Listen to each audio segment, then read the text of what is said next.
Hey everyone, job number 6. Just want you to be able to draw this so that you can continue building and working on your simulation boards.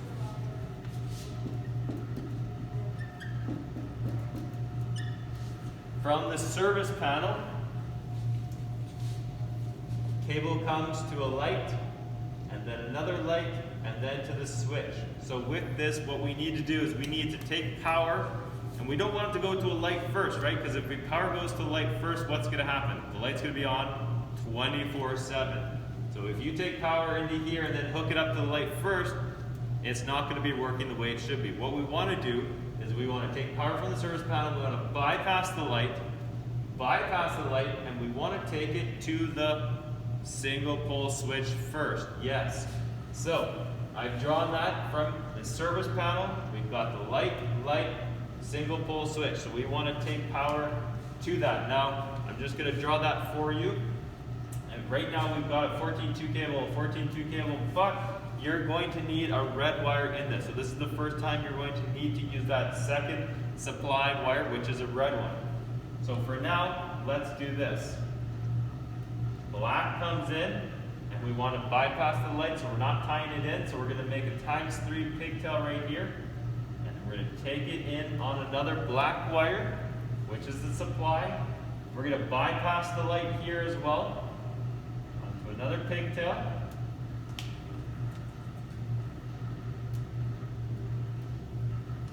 Then we're going to come into a single pole switch. I'll take it to the top terminal. Now technically it does go to the bottom, so just because we're going to be specific, we'll take it to the bottom one first. And then we bypass the power to the light, and we got it to the single pole switch first. Now from the single pole switch, we want to take power back and we want to hook it up and get power to both these lights. And we want both these lights to be in series or in parallel. Series is one path. We don't want that because then if this light was to burn out, this one won't work. So we want these lights to be wired in parallel. So we need 2 paths for that, which is why we're going to need to actually add in a second red wire here. So the only wire we have left is a blue. Now blue is, what is that identified as? That is a neutral or return wire. And if we're going to be hooking up to a brass terminal on a single pole switch, what do we need to do? We need to identify and mark it with black tape. So then we're going to bring it into here, and we're going to make a pigtail.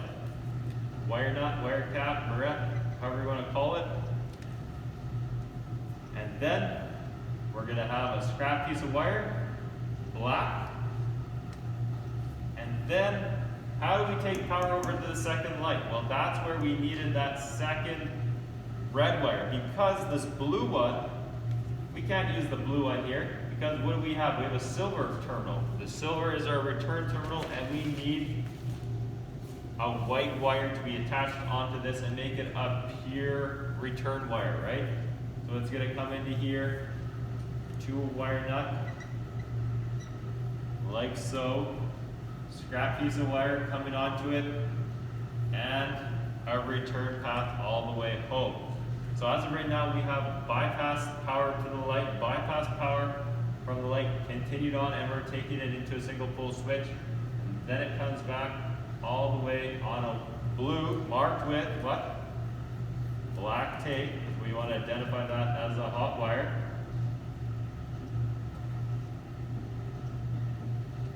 Now, what we need to do, so we've got power from the single pole switch all the way here. We have constant power sitting here and a complete path all the way home, so this light turns on via the switch. But now that second red wire is actually going to create a parallel circuit. So when it comes in and it hooks up, bypass the light, comes into the single pole switch. And we have constant power here. It goes to path 1 and path 2, right? So 1 path, 2 paths. So what is a parallel circuit? A parallel circuit is 2 or more paths in a circuit, right? So this is an example of how you would hook up two lights to be in parallel. You could do this with 3, 4, 5, 100. And we have a return path all the way home on the blues. Now the grounds are going to be the same as what we've always done, right? We've got ground screws. And there's a few different ways that you can draw those, and we've already learned how to do that. I'm going to let you draw those on your own. But I do want to clarify something. Those of you that have already drawn this, maybe take a step back and look at this. I wanted to show you something a little bit more technically correct. Now this is nothing wrong with this, but there is a second way of doing this, which I feel is more beneficial. You've got a red, a black, and a white marked with black tape. If this electrical tape was to come off, or the electrician never flagged it, this could be confusing for a future homeowner, you know, seeing that there. So what they could do, and what we did in a prior job, was make this a pure black wire. So what do we have to do if we do that? That's just a matter of switching these two cables, right? So it's about placement location. So it's basically doing this.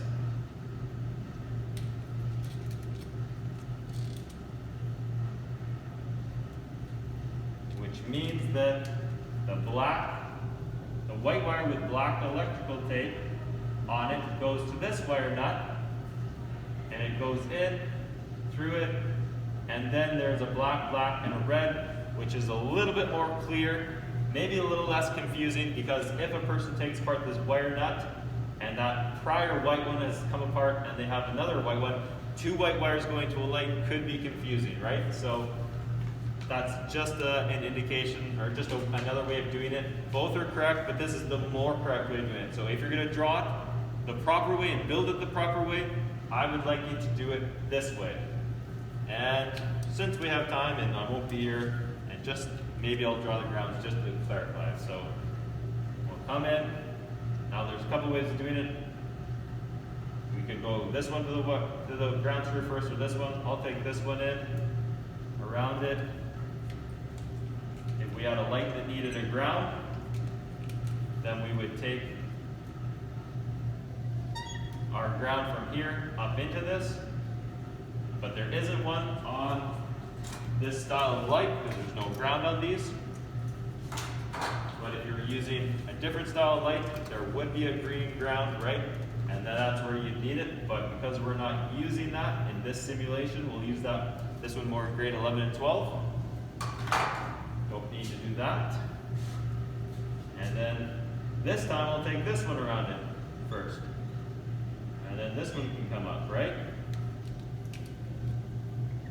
Or some of you have been doing it a different way, which is grounding out via the ground screws, which means that you're going around the ground screw here, and because the light doesn't have a ground on it, and it's not necessary to ground out the light via a pigtail, then what you're doing is you're just actually taking the ground and you're grounding it out by here, and the middle box is kind of acting as a ground as well. At the end of run, it's just grounded out. Most single pole switches don't have a ground. If you did have a ground like this one, then you would obviously need to go around and ground it out. But most single pole switches that we have in our classroom don't have it, and so you don't need to do it. Hope you have a good day.